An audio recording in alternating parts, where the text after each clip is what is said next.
When I was 19, I spent the fall living with my uncle in Salem, Massachusetts. He owned a small, old funeral home that had been in our family for 3 generations. From the moment I stepped inside, I felt a chill that had nothing to do with the weather. The place smelled faintly of formaldehyde and coal metal, a scent that clung to the walls of my clothes no matter how much I tried to ignore it. My uncle was a quiet man, precise in every action, with a set of rules he expected me to follow without question. Never answer the front door after midnight, he said one evening. Always knock twice before entering the prep room. And above all, never, ever open the 3rd casket in the cold room. He said it like a warning, not a joke. I nodded, pretending I understood, thinking it was just a way to spook me into respecting the place. The cold room was always locked. Only my uncle had the key, and even he rarely went in there unless he absolutely had to. But one night, about 3 weeks into my stay, he was called out unexpectedly, leaving me in charge. Before he left, he grabbed my shoulder and stared into my eyes. "Do not go into the cold room," he said, "no matter what you hear." That last part lingered in my mind long after he left. Alone in the building for the first time, I tried to focus on organizing paperwork and cleaning the front room, but the old walls creaked with every gust of wind outside. At around 1:30 a.m., I first heard it, a soft knock. I assumed it was the front door, but when I checked, no one was there. Then I realized the sound was coming from the back, from behind the cold room door. 3 slow, deliberate knocks, like someone trapped inside, trying to get out. My uncle's warning echoed in my mind as I backed away. I told myself it was nothing, just pipes, settling floors, an old building playing tricks on me. But curiosity gnawed at me. By 2:45 a.m., the knocking had stopped, leaving a silence that pressed against my chest. I convinced myself I wasn't going to open anything. I just needed to check. I took the spare key from the hook, the brass one that opened the cold room, and walked down the hall, my heart hammering. The air grew colder as I pushed the door open, the metal groaning in protest. Inside were 3 steel caskets on rolling trays. 2 seemed normal, but the 3rd was dented, rusted, unmarked, completely out of place. I couldn't resist leaning in, pressing my ear against the 2nd casket. A slow, steady breathing came from inside. My blood ran cold. Whatever was in there shouldn't have been alive. I ran from the room, slamming the door and locking it tight behind me. I stayed in the office until dawn, every noise making me jump. When my uncle returned, he barely looked at me, but his face was pale. He walked to the cold room and let out a deep, heavy sigh. "I told you not to open it," he said quietly. I didn't ask what was inside the 3rd casket, but he looked exhausted, like he hadn't slept in weeks. "It doesn't want out," he finally admitted. "It wants attention. Once you give it that, it follows." He poured himself a drink from the locked cabinet, a sight I'd never seen before, and stared into the glass. Then he explained. The casket had been delivered by mistake years ago, from a company that had dropped it off and disappeared. Strange things began happening after it arrived. Lights flickering, rooms freezing, whispers from vents. They kept it locked. Thinking cold made it dormant. From that night on, I could feel it following me. Even outside, the streets of Salem seemed to echo with its presence. That night, in the guest room, I heard it again, not knocking, not breathing, but whisper my name, clear and soft, from the direction of the cold room. I didn't sleep. I just stared at the door, feeling the weight of something unseen. The next morning, my uncle said nothing, only helped me pack and drive me to the bus station. He warned me not to look back. After leaving Salem, strange things followed me. Blank letters, a photograph of a casket in the snow, taps in my closet at night. Always 3 knocks, never more, Nevertheless, something was always there, just out of sight. Years later, I returned from my uncle's funeral. Walking past the old funeral home, I noticed the cold room door was wide open. The casket was gone. Bare footprints, too long to be human, led away. One thing remained, a note with my name on it. I burned it without reading. That night, driving through the dark, I heard it again, whispering closer, as if it had been sitting in the back seat all along. Even now, I avoid funeral homes when I can, but some nights, the memory of that third casket defrosts, and the whispering follows me wherever I go. It's quiet, unseen, but it's always there, watching, waiting, never forgotten. It was a cold November evening in Charleston, South Carolina, when I first stepped into Hawthorne Funeral Home. I had been hired as an assistant for the weekend, covering for an employee who had called in sick. The building itself was an old brick structure, with ivy crawling up the walls and windows that looked like they hadn't been washed in decades. The air inside smelled faintly of roses and antiseptic, with a sharp undertone that made my stomach twist every time I took a deep breath. Mr. Hawthorne, the owner, was a tall, wiry man with a soft voice and eyes that seemed to see everything, even when he wasn't looking directly at you. From the start, he gave me a few simple rules. Respect the bodies, he said. Never enter the basement unless I'm with you. And don't, under any circumstances, touch the casket in room 3. He paused for a moment, letting his gaze linger on me. It's sensitive. I nodded, not entirely sure what he meant, but assuming it was just a fragile body or some medical precaution. The first day passed quietly. I helped set up the viewing room for a small service and organize floral arrangements. The funeral itself was for an elderly woman, and the family was polite, though distant. I kept noticing a faint chill that seemed to follow me, especially around the hallway leading to the back rooms. It wasn't unusual for older buildings to have drafts, but this felt different, like the cold was alive, moving with intent. By the second night, Mr. Hawthorne had left to visit another branch, leaving me alone in the funeral home. I wandered past the cold room and saw the caskets arranged neatly on rolling trays. Most of them were covered in white sheets, but the third casket caught my eye. It was smaller, a dark mahogany wood with brass fittings. A thin layer of frost had formed along the edges, even though the thermostat showed the temperature as normal.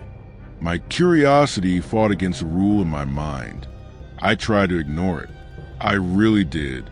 Then I heard it, a faint whispering, so soft I could barely catch the words. "Help, please." It seemed to come from the third casket. My heart slammed against my chest. I told myself it was a trick of the acoustics, or maybe my imagination after a long day of strange smells in quiet rooms. But the whispers grew more distinct, forming into sentences. "Don't leave me, don't go." I froze. I could almost see the shape of a small hand pressing against the wood from the inside. Every instinct screamed at me to run, but my feet felt glued to the spot. I thought about Mr. Hawthorne's warning, and finally forced myself to take a step back. That's when I heard the knocking. 3 sharp, deliberate raps on the casket lid. Not faint, not accidental, but deliberate. I didn't know what to do. Part of me wanted to open the casket to see if someone or something was alive inside. But another part, the part screaming survival, knew I shouldn't. I retreated to the office, locked the door, and sat there shaking for what felt like hours. Every creak of the floorboards, every whisper of the wind outside, made me jump. The funeral home, silent all day, now felt like a predator waiting for me to make the wrong move. When Mr. Hawthorne returned early the next morning, he didn't ask how my night had been. He went straight to the cold room, unlocked the third casket, and stood there for an unnerving length of time. I watched him from the office, heart thundering, as he gently closed the lid and locked again. When he finally turned, his face was pale and drawn. "You heard it, didn't you?" he asked quietly. I nodded, unable to speak. He sighed, a long, heavy sound that seemed to carry decades of weariness. "That one, it doesn't belong to this world. Not anymore." I didn't understand. Not really. Mr. Hawthorne explained that the casket had arrived years ago under mysterious circumstances. No paperwork, no family, nothing. Strange occurrences began immediately. Lights flickering, unexplained drafts, the occasional whispering from the walls. Staff members refused to work in the building after dark, and several quit without explanation. Eventually, the casket was moved to the cold room and left untouched. "Some things," he said, "are better left alone." That weekend, I kept my distance, pretending not to notice the subtle movement I occasionally glimpsed from the corner of my eye. But the whispers never stopped. Sometimes, late at night, I could hear them clearly in the hallway, calling my name softly, coaxing me toward the third casket. On my last night, curiosity finally got the better of me. I crept past the other caskets, ignoring the growing chill, and approached the dark with a third. The whispers grew louder, forming words I could almost understand. "Don't forget me, stay." My hand shook as I reached for the brass handle. The moment I touched it, the whisper stopped. A silence so deep it pressed against my eardrums. I backed away, heart racing, and left the funeral home immediately. I didn't sleep until dawn, and even then, every shadow in my apartment felt alive. Every creak of my floorboards like a reminder that I had crossed some invisible line. Years later, I returned to Charleston for unrelated reasons. I passed by the Hawthorne funeral home, and the windows were dark, the ivy overgrown. I didn't enter. I couldn't. But that night, in a hotel room, I swore I heard the whispers again, faint and pleading, like they had followed me all this way. Some things I learned don't stay where you leave them. They follow, they watch, and if you listen too closely, they find a way to speak directly to you, no matter how far you run. It was a rainy October evening in New Orleans when I first started my internship at Magnolia Funeral Home. I had applied hoping to get experience in funeral services, and nothing about the interview had suggested anything unusual. The building looked ordinary enough. Brick exterior, black iron gates, a small sign swinging above the entrance with a name painted in fading gold letters. But stepping inside felt like entering a different world. The air smelled cold and metallic, mixed with a faint perfume of lilies. Mr. LeClaire, the owner, was a man in his late 60s, dressed in a crisp black suit. He had a gentle demeanor, but carried an unspoken weight in his eyes. He welcomed me quietly, giving me a tour of the funeral home, showing me the preparation room, the chapel, and the cold storage room. As we approached the latter, his voice softened. "This room, always treat it with care," he said, "especially casket number 4. It's unlike anything else we've ever handled." I nodded, intrigued but trying not to show it. His warning felt deliberate, a subtle mix of caution and dread. I didn't know what he meant, and I wasn't about to ask. I assumed it was just another professional quirk, another strange rule for the sake of tradition. The first few days were uneventful. I helped with paperwork, moved flowers, and assisted with small ceremonies. Yet, there was an atmosphere in the funeral home that felt unnatural. The air in the hallways seemed thicker, and the shadows seemed to linger longer than they should. One evening, as the rain pounded against the windows, I heard a soft dragging noise coming from the cold room. I froze. It was subtle, almost like metal scraping against metal. I convinced myself it was just one of the caskets being moved slightly by the rolling trays. But deep down, I knew it was something else. A week into my internship, Mr. LeClaire was called out on an emergency. He left me in charge of the evening, reminding me again about casket number 4. "Do not, under any circumstances, open it," he said, his voice grim. No matter what you hear or see. That night, I worked late, organizing the chapel and checking inventory. Around midnight, I heard it, a tapping sound from the cold room. 3 soft taps, deliberate, slow. My heart pounded in my chest. I remembered Mr. Leclerc's warning and tried to ignore it. Maybe it was just condensation dripping, or perhaps the rolling trays shifting.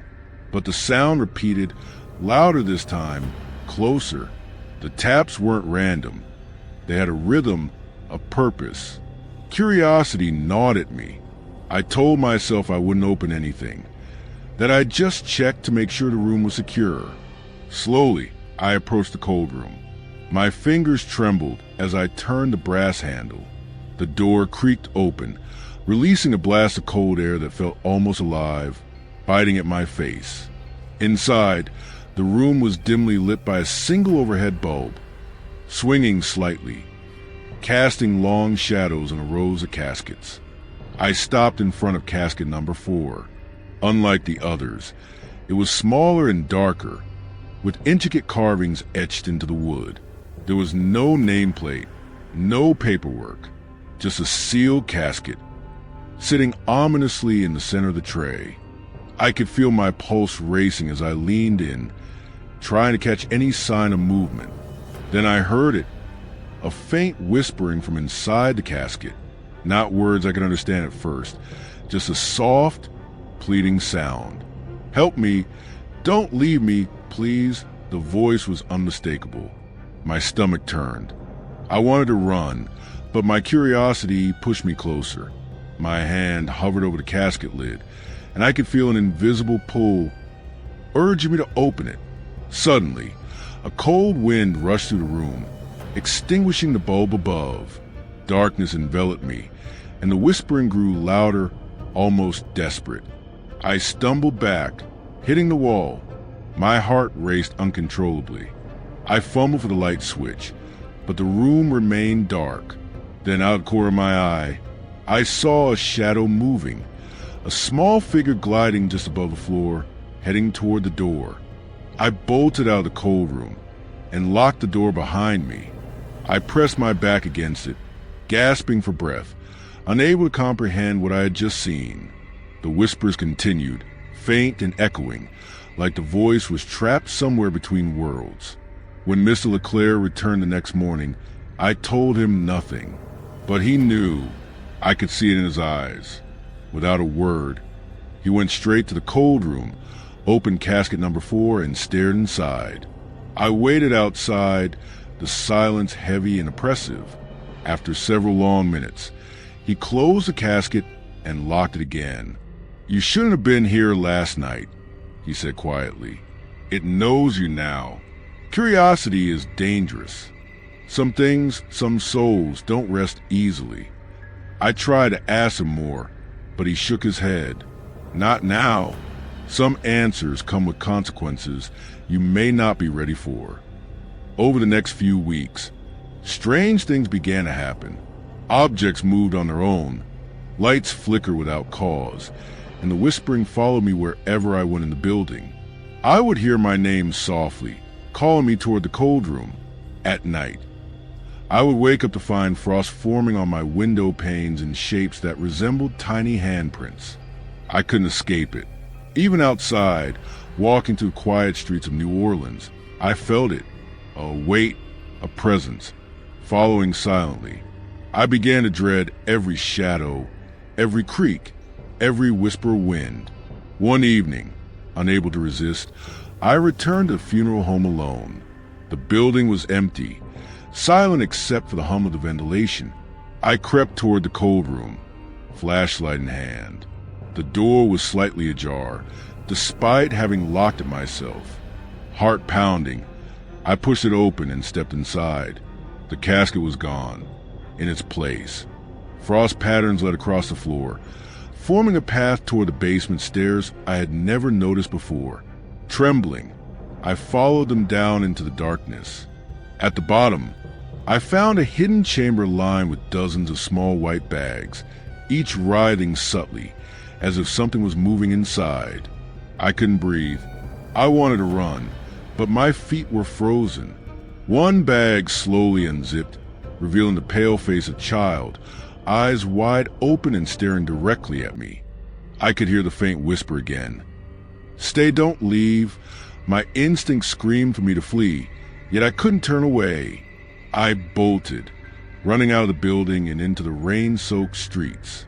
The whispers followed, echoing in my mind long after I had left.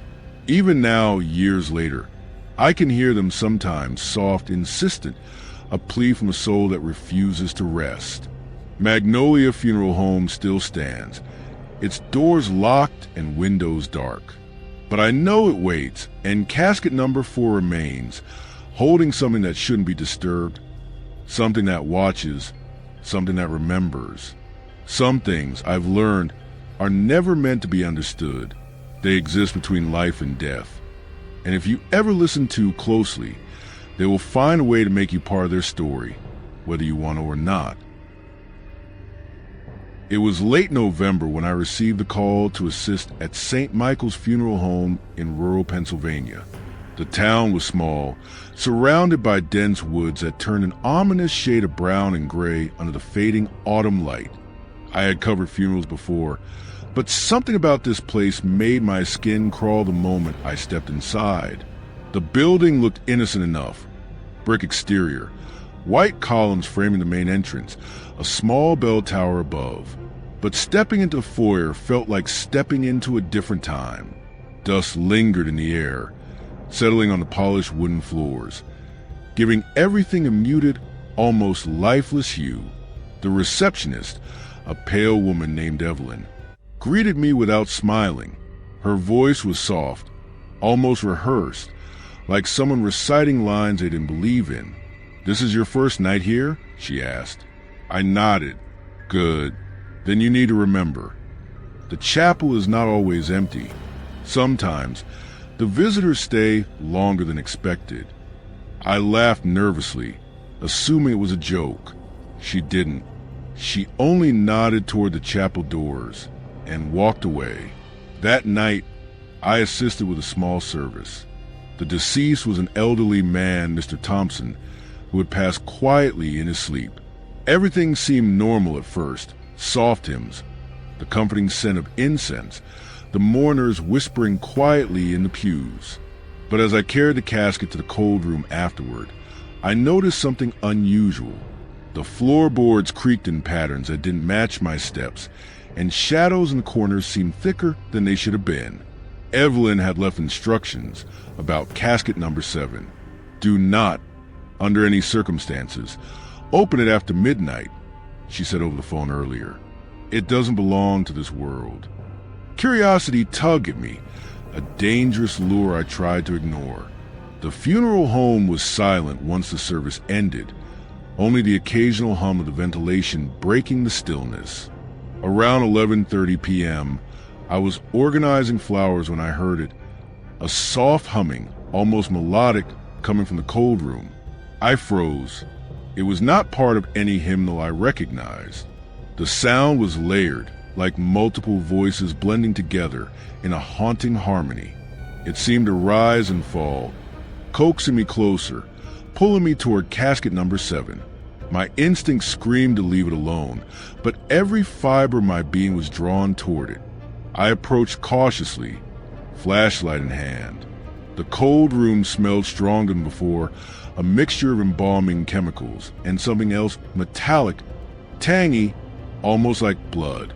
My hand shook as I reached for the casket handle. I told myself it was probably just wind making the lid shift slightly, but then I heard the whisper, "Open, please, let me see." The voice was unmistakable, human but distant, carried on a current of despair. My heart pounded, sweat forming at the back of my neck. I wanted to step back, but my curiosity betrayed me. I slowly lifted the lid. Inside there was nothing, or at least it seemed empty, but the air shifted, heavy and thick, as if something invisible had settled around me. Then a cold gust slammed the door shut behind me, and the humming intensified, wrapping around my head like a vice. I stumbled backward, trying to escape, but my feet felt glued to the floor. Suddenly, shapes began forming in the darkness. Figures of people, translucent and shadowy, moving silently, watching. One figure stepped forward, a young boy, pale and hollow-eyed, staring directly at me.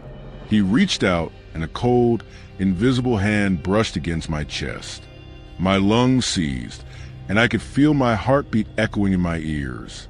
"You shouldn't have opened it." A whisper echoed from every corner of the room. "Now you belong." I managed to pry the casket lid closed, and the figures vanished. But the sensation lingered, a suffocating presence pressing down on my chest. I bolted from the cold room, ran to the chapel, and tried to find Evelyn, but she was nowhere. The funeral home seemed altered, unfamiliar, the shadows longer, the walls whispering softly in languages I couldn't understand. I left that night, my car's tires crunching over the wet leaves outside, but the feeling followed me home. At first it was subtle, a whisper in the corner of my room, shadows moving just out of sight. Then the humming began again, faint but unmistakable, echoing in my mind no matter where I went. Weeks later, I called St. Michael's, hoping to speak with Evelyn and apologize or explain. The line went dead after a single ring. I drove back, but the funeral home was gone. Nothing remained except an overgrown clearing in the woods, as if the building had never existed. Now, whenever I pass through rural towns or old chapels, I hear it. Soft humming, a child's plea, and the unmistakable pull towards something unseen. I know some doors once opened can never be closed. Some presences once invited never leave. And casket number 7? I fear it waits, somewhere between the shadows and the world of the living, calling to the next curious soul willing to listen. It was a rainy evening in late October when I was called to assist at Willow Creek Funeral Home, a small establishment on the outskirts of Louisville, Kentucky. The place was tucked behind a row of abandoned warehouses, and a field that locals said was haunted. The sign hanging above the entrance creaked in the wind, and as I walked up the stone path, the smell of damp earth mixed with a familiar metallic tang of the funeral home hit me immediately. Inside, the foyer was dimly lit by flickering sconces. An elderly man behind the desk looked up at me through thick glasses, his eyes cloudy with age, yet sharp with awareness. "You're here for the evening shift?" he asked, voice low, almost a whisper. "Yes, sir. I'm here to assist with the services," I replied, trying to mask the unease settling in my stomach. He nodded once, slowly, and handed me a set of keys. "Number 5, he said, pointing toward the cold room. "Do not open the 5th casket tonight. Whatever you do, do not open it." I nodded, hiding the creeping sense of dread. Over the years, I had worked in many funeral homes, but the specificity of these warnings always made my skin crawl. Something about this place felt different. The evening service went smoothly. A middle-aged woman, Mrs. Callahan, had passed peacefully, and her family paid their respects quietly. Once everyone had left, I assisted in returning her casket to the cold room. The air inside was colder than expected, even for a refrigerated space. I placed the casket carefully on the rolling tray, noticing a faint condensation forming on the metal lid. The warning about casket number 5 lingered in my mind, a dark knot of curiosity I tried to ignore. Around midnight, I was checking paperwork when I heard it, a soft, deliberate tapping coming from the back of the cold room. My heart skipped a beat. The sound wasn't mechanical. It had a rhythm, like someone was trying to get attention. I froze. The sound came again, louder this time, and my eyes were drawn irresistibly toward the 5th casket. It was plain, steel gray, and unmarked. Unlike the others, it had no identification, no paperwork, nothing. The tapping continued, and then a whisper, "Please let me out." My pulse raced. I told myself to leave, to ignore it, but the voice clawed at my curiosity, demanding that I acknowledge it. I moved closer, flashlight trembling in my hand. The room seemed to grow colder, the air heavier, almost suffocating. Suddenly, the lid of the casket creaked slightly, as though something inside had shifted. I stepped back, my mind screaming to run, but fascination rooted me in place. Another whisper. "You can help me." I told myself it was impossible. No one could be alive in that casket. Yet, the movement was undeniable, subtle but persistent. My fingers grazed the cold metal, and the air around me shifted as if the room itself were breathing.